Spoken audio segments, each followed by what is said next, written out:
કાકાની અહીંયા કેરીઓ તો જો લૂંટવા જેવો છે હો કાકાને.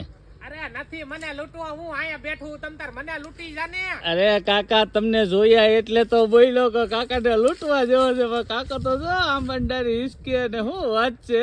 અરે બપોર થયો ને તે કેરી વેડી વેડી થાકી ગયો તો હા. તો મેં કીધું ઘડીક બેહીને આમ મસ્ત મજા લઈ લો. એલા પણ એ કાકા અહીંની મજા તો આખી અલગ જ છે હો, કાંઈ ઘટે નહીં કાકા. આમ તો જો ઠંડો ઠંડો પવનનો લહેરકો આવે ને આમ શું કે ઓલી કેરીની સુગંધ આમ નીંદર પણ મસ્ત નહીં આવે. હો કાકા અટાણે ખટાઈ જેવું વાતાવરણ હોય ને હા એટલે ઉપડી જાય હો, તાત્કાલિક નીંદર આવે હો. અરે જોરદાર જો કાકા પણ તમારા આંબામાં કેરીયું એમ છે હો કાકા. ડારખીએ કઈ ઘટે નહીં.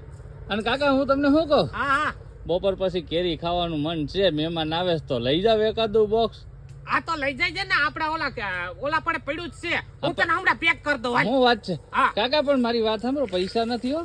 અરે પણ તારી પાસે કોન્યા પૈસા માંગ્યા, આપણે બેન પૈસા દેવાના જ ન હોય કોઈ દી. વાહ કાકા બહુ વાહ, મજા. ભાઈ ભાઈ કાકા આ જેવો કુદરતે કાકો ને. દીધેલું છે ને એ બધું તારું જ છે હો ને ભાઈ. વાત છે, વાહ કાકા વાહ. હાલ, હાલ. હાલો હાલો હેઠા ઉતરો, ધૂપકો મારો ને ભલા મણા હવે પણ ધુપકા મારવાના દિવસો ગયા, હાલ ને ભાઈ.